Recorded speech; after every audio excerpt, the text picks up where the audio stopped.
Transformative education. Encouraging environment. Amalgamating decisions. Metamorphic leadership.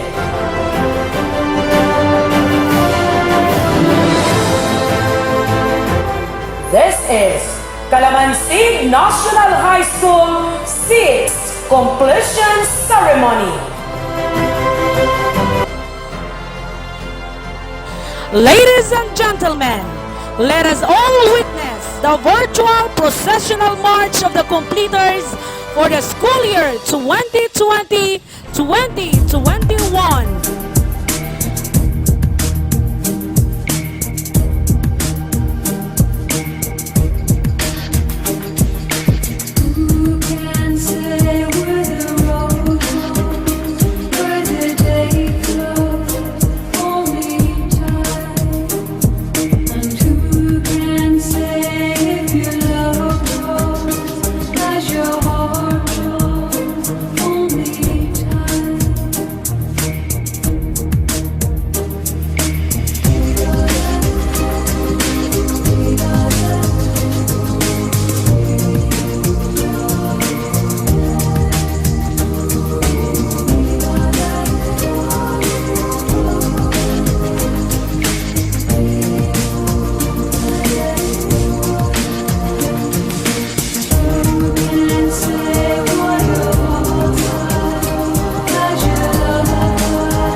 Achievement has so many forms, and most of time, there is sweetness in one's success when it is seasoned with difficulties and hardships.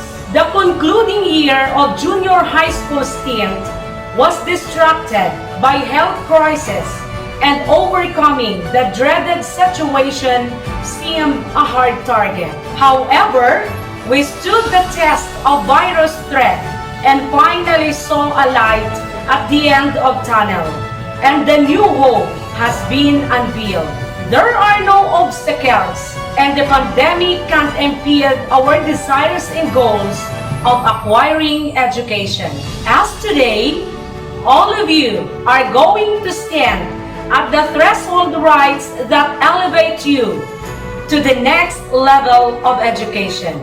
To our Regional Director, Carlito D. Rocaport, CESO 5, to our Schools Division Superintendent, Leonardo M. Balala, CESE, to our Assistant Schools Division Superintendent, Attorney Nelen B. Frinal, CESE, to our Education Supervisor in Filipino, Josevic F. Cortada, to our Municipal Mayor, Honorable Rolando P. Garcia, to our Principal, Erlinda G. Haudar, teachers, parents, visitors, ladies and gentlemen, good morning and welcome to the 6th completion ceremony of Kalamansig National High School with the theme, Strengthening the Quality of Education Amid the COVID-19 Pandemic.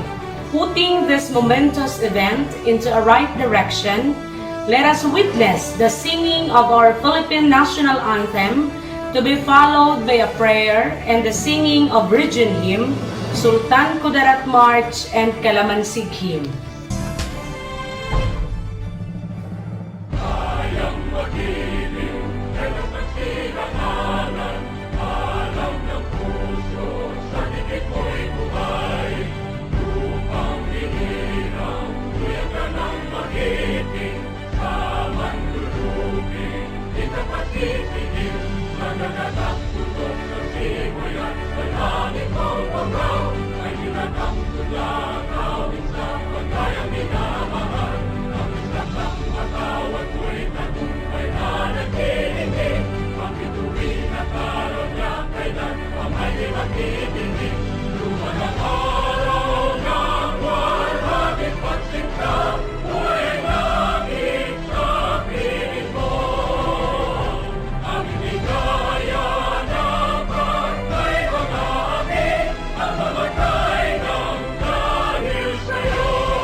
Panginoon, Ikaw ang aming takbuhan sa aming pagkabalisa. Diyos Ama, hindi po magiging madali para sa amin ang araw na ito kung wala po kayo sa aming tabi. Sa panahon ng takot at sa gitna ng pagkalito na bumabagabag sa amin, balutin niyo kami ng inyong yakap ng pagmamahal at proteksyon. Palakasin po ninyo ang aming katawan laban sa COVID-19. Dumudulog kami sa inyo ng may awa at pagmamalasakit sa kapwa. Bigyan niyo kami ng gabay at pagkalinga sa pagtupad ng aming mga gawain, lalong-lalo na sa aming kapwa. Patuloy niyo pong gabayan ang aming pamilya at mga mahal sa buhay. Tulungan at gabayan niyo po ang aming mga lider sa kanilang mga desisyon para sa ikabubuti ng lahat. Iligtas mo po sila sa mga pagsubok na kanilang makakasalamuha upang mabigyan ng tama at matuwid na landas ang bawat mamamayan. Pagkalooban niyo po ng lakas ng loob ang mga frontliners sa pagsumpo at pagharap sa karamdamang ito. Proteksyonan niyo po sila at naway ang kanilang mga pamilya ay maging panatag na ang lahat ay magiging maayos din sa bandang huli. Aming Ama na pinagmumulan ng aming kalakasan, kayo po ang magkaloob ng kagalingan sa lahat ng taong patuloy na lumalaban sa sakit na ito at sa bawat hakbang na gagawin ng bawat Pilipino at bawat nilalang sa buong sanlibutan. Naway makita namin ang iyong liwanag patungo sa iyong landas. Sa mga ganitong pagkakataon ay lingapin niyo ang inyong sambayanan upang maging positibo sa lahat ng pagkakataon at maniwala na sa pagkakabuklod-buklod ay malalagpasan din ang krisis tulad nito. Sa inyo po ang aming buong pagtitiwala dahil alam namin na sa gitna ng krisis na ito, hindi niyo kami pababayaan. Ikaw po ang aming sandigan at kalakasan. Amen.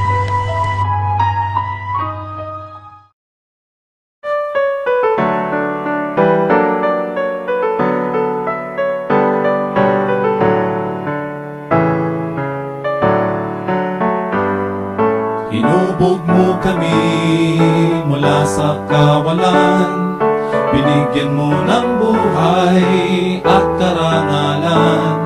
Dati ay sinakop ka ng iba't ibang dayuhan, ngunit sa taglay mong lakas, hindi patatalo kanino man. Mga Muslim, mga Kristiyano at mga iba pang tribo, kami nagkakaisa sa pag-angat ng ngalan mo. Dugot namang iaalay, pumailan lang sa paggabay. Patuloy kang bigyang puri, kami sa'yo'y nawiwili. Mabuhay ka, Reyong Dose. Malawak masagana ang iyong lupain, pati buong bansa'y umaasa sa iyong mahahain. Sa pagsikat ng araw, kay ganda ng iyong tanawin, pinagpala ng may kapal. Mabuhay ka, Sok Sargent. Ako, ikaw, tayo, tungo sa kaunlaran, talino at lakas, ihahandog sa bayan. Mga Muslim, mga Kristiyano at mga iba pang tribo, kami nagkakaisa sa pag-angat ng ngalan mo. Dugot naman iaalay, pumailan lang sa paggabay. Patuloy kang bigyang puri, kami sa'yo'y nawiwili. Mabuhay ka, Reyong Dose.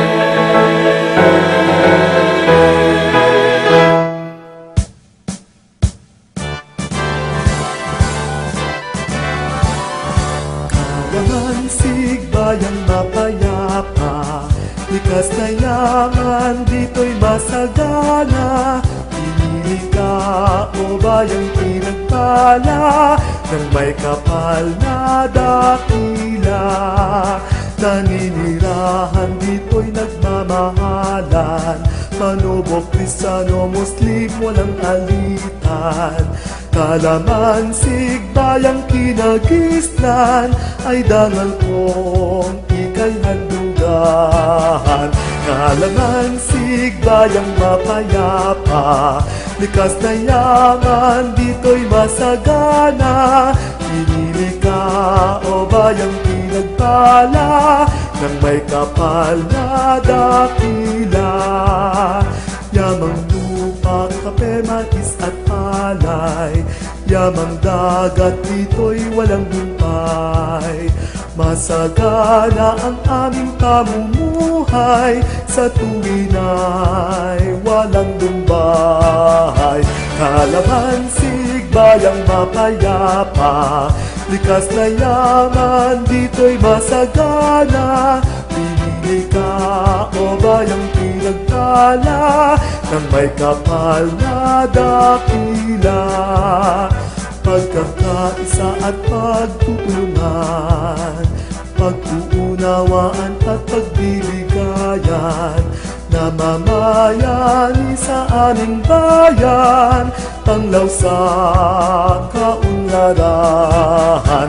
Kalamansig, bayang mapayapa, likas na yaman, dito'y masagana. Pinili ka o bayang pinagtala ng may kapal na dakila. Pinili ka o bayang pinagtala ng may kapal na dakila.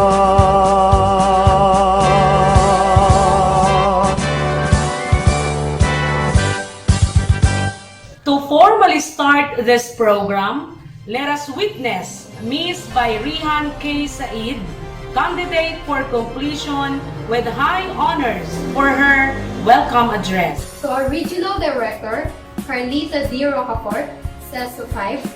To our Schools Division Superintendent, Leonardo M. Balala, CESI.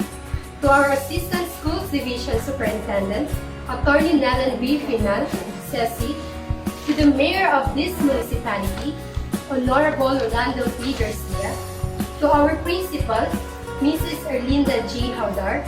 To our teachers, parents, distinguished guests, visitors, ladies and gentlemen, good morning. The desired journey would only be completed once we have started moving.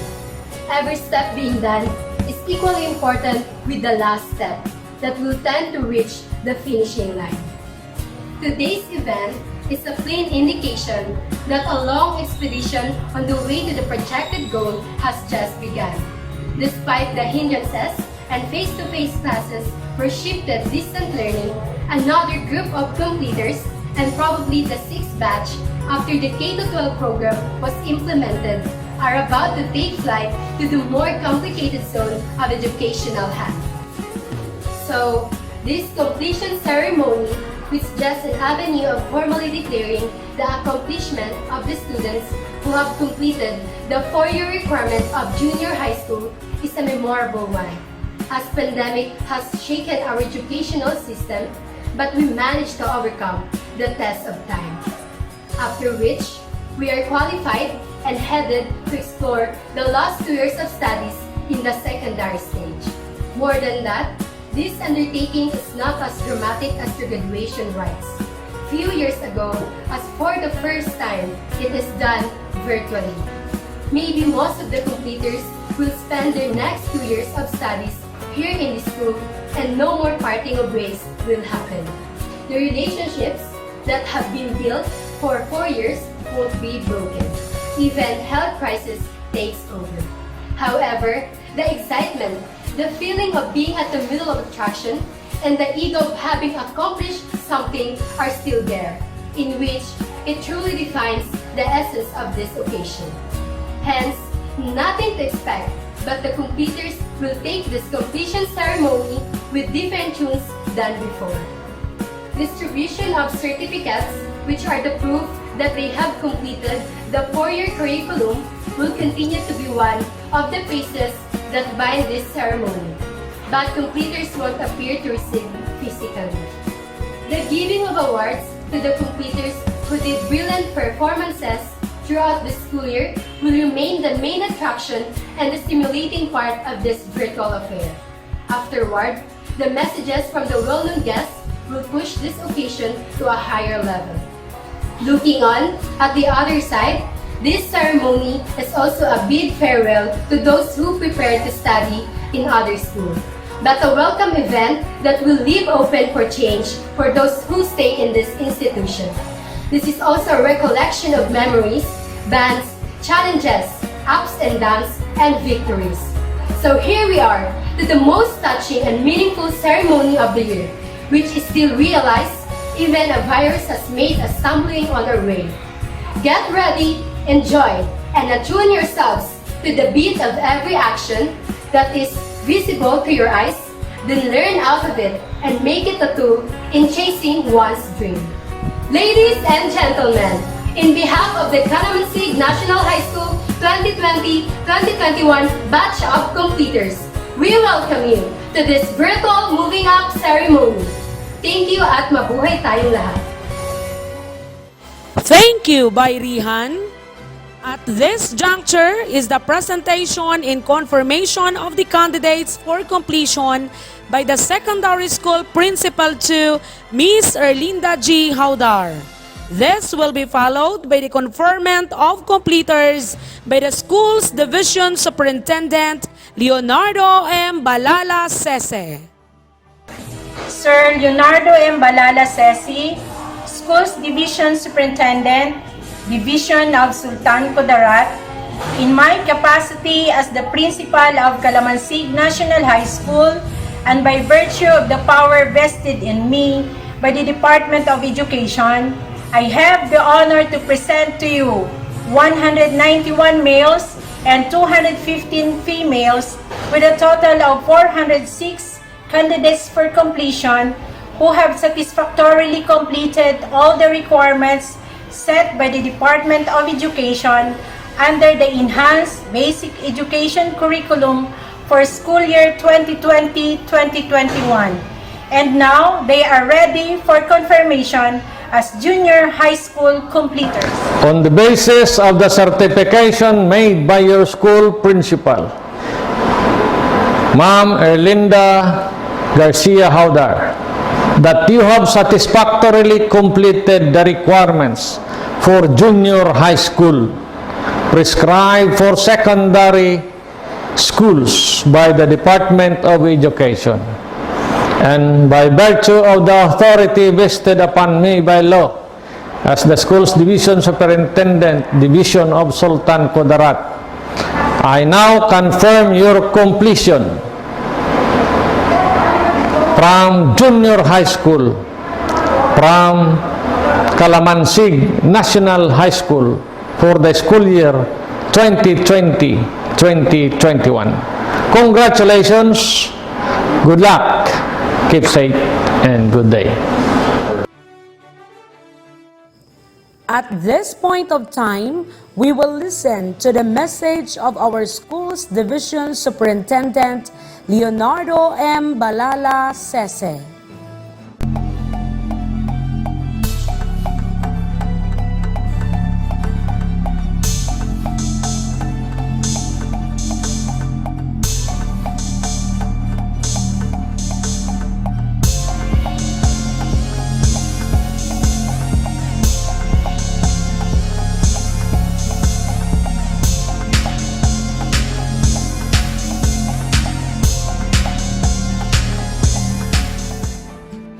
Dear graduates of 2021, congratulations on your graduation. Yours is a graduation like no other that the world has ever known. Because of the unprecedented crisis we are currently experiencing, the COVID-19 pandemic. Batch 2021 shall go down in the history of the Philippine education as the first and hopefully the last batch to graduate whose academic year was purely done through distance learning with no face-to-face classes. Let us therefore celebrate this milestone in your academic and educational pursuit in a unique way, virtual and yet personal. Truly, this health crisis we are experiencing now is something dreadful, and we wish and pray for it to be over. In the meantime, however, it is very much a part of our reality. But as Dr. Zeus, a well-known children's author and illustrator, said, when something bad happens, you have three choices. You can either let it define you, let it destroy you, or you can let it strengthen you.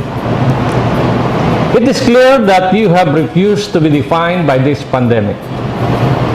This commencement program is a testament to that. Yes, it may be true that because of the public health measures that we have to implement and observe to curb the spread of this virus, You may have been deprived of the opportunities for the meaningful teaching-learning interactions, such as physically meeting your teachers and classmates, participating in actual classroom activities, competing face-to-face in sports, academics, and cultural competitions. And yet, you were also introduced to distance learning modality, modular online, and radio-based instruction. You have proven that education can and must continue amidst pandemic. This pandemic likewise failed to destroy your aspirations and goals. On the contrary, you continue to dream and work for it to come true. Your graduation today highlights not what you have lost and missed because of the COVID-19, but rather it celebrates the perseverance, hard work, and commitment you have given to your classes and school requirements. I am proud that you have been strengthened by the challenges we face today. What you are now and what you will be are what matters most. May our circumstances nowadays enlighten you on the kind of future you want for yourselves. The kind of leader and nation builder you need to create a world that is true, good, beautiful for all of mankind. To all of you, my dear graduates of Batch 2021, and your dear parents and families, congratulations, and you may be blessed with all your endeavors. Thank you and good day. Thank you to our dear principal and beloved superintendent. My warmest congratulations to all the completers of junior high school. And now, let's witness the presentation of our completers as we will show you their pictures with their certificates. The following are the completers of Kalamansig National High School for the school year 2020-2021. Starting with Grade 10 Archimedes with the advisor, Analiza A. Bulawan. Jebrel Jose T. Buenaflor. Jevi T. Campos. Jen Paul Andre D. De Chavez. John Rain S. De La Cruz. Brian B. Imbungan. Prince Kleiser Dominic Labriliaso. Lawrence Momar B. Lagayan. Francis John T. Ligario. Eskander M. Mastura. Jethro B. Moldes. Christian U. Saide. J. Christoph S. Sulangoy. Adjar E. Abutazil. Angeline C. Albero. Loribel Faye G. Amam.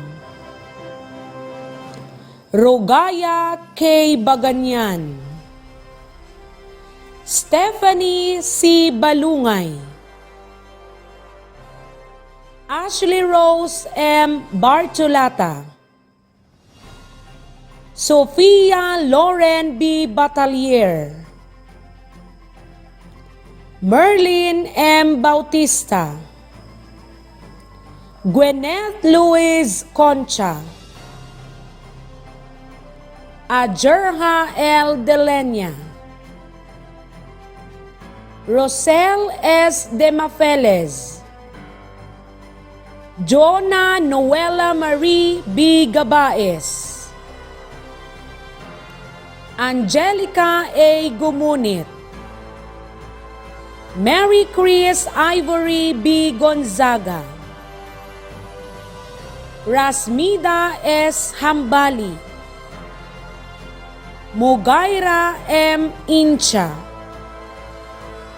Princess Jenibel L. Martelino, Hershey N. Sabio, Faith Precious Hope T. Sakari, Lian Grace P. Victoriano.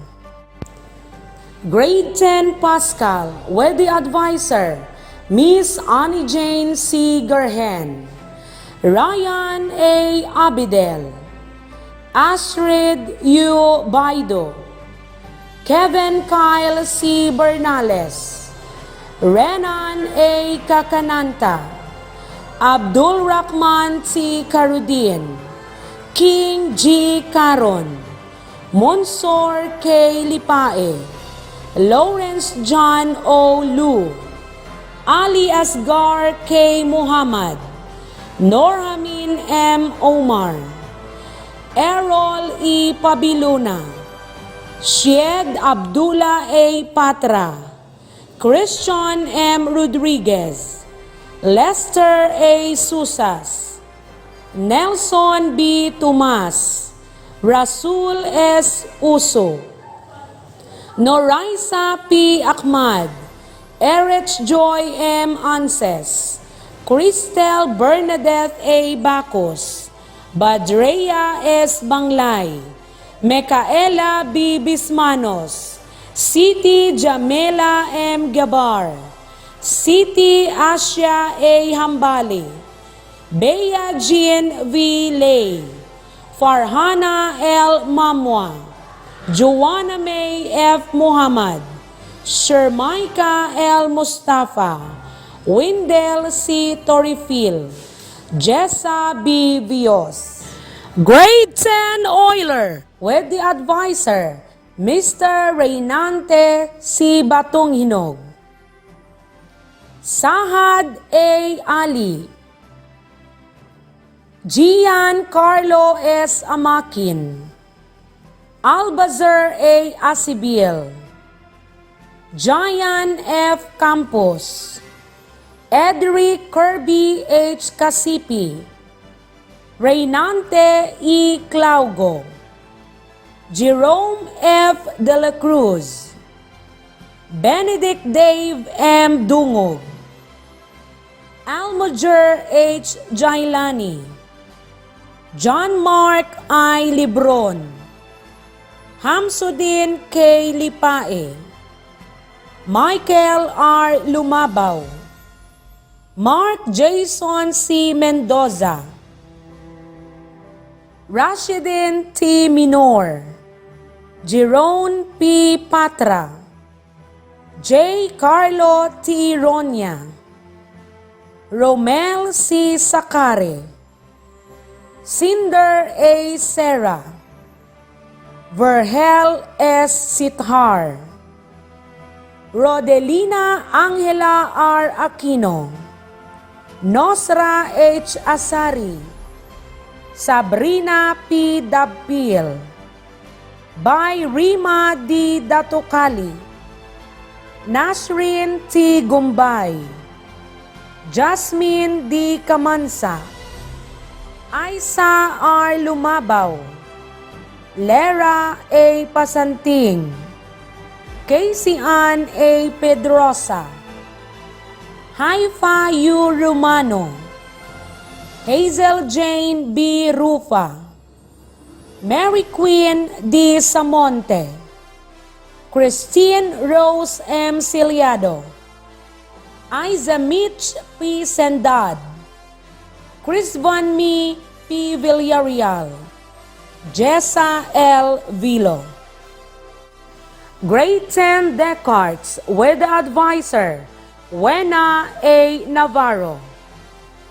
Gilbert D. Abalye, John Lee A. Abdul Rahman, Rahman E. Ahmad, Francis John A. Albano, Alci A. Amilbangsa, Raymond A. Aplaca, Amar A. Bakar, Earl John C. Bisana, Jomar I. Kamaluddin, Mark Anthony J. Kulong, Manny L. Di Claro, Crescens John D. Deslate, Samiruddin T. Dipatuan, J.V. Duhay Lungsod, Real J. H. Mbien, Charles Will G. Gumonet, Almanzor M. Hambali,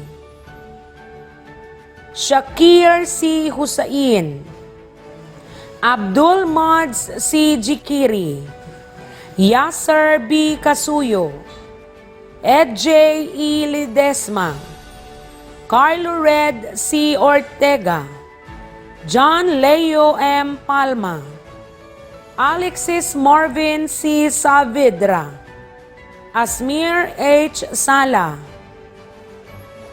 Hazar S. Sala, J. Mark P. Surigao, Ray J. P. Tamak, Aida A. Abdul Karil, Saida J. Abidel, Elsa A. Adalani, Anida N. Alibasa, Lydia N. Alibasa, Araweya L. Arasali, Glyza May L. Buagas, Charmin May D. Sedeño, Jinky May Hondante, Anisa S. Esnain, Anthea May B. Jaina, Siti Rakma J. Joymi, Merhani D. Kasan, Safia M. Mandarasa, Ruhaima D. Mastura, Alaysa Nor H. Muhammad, Hassana L. Musa, Angel May I. Raffles, Subaya S. Sala, Vivian M. Taladhay, Ali May M. Tampipi, Angeline L. Tan, Norhaini D. Ubang.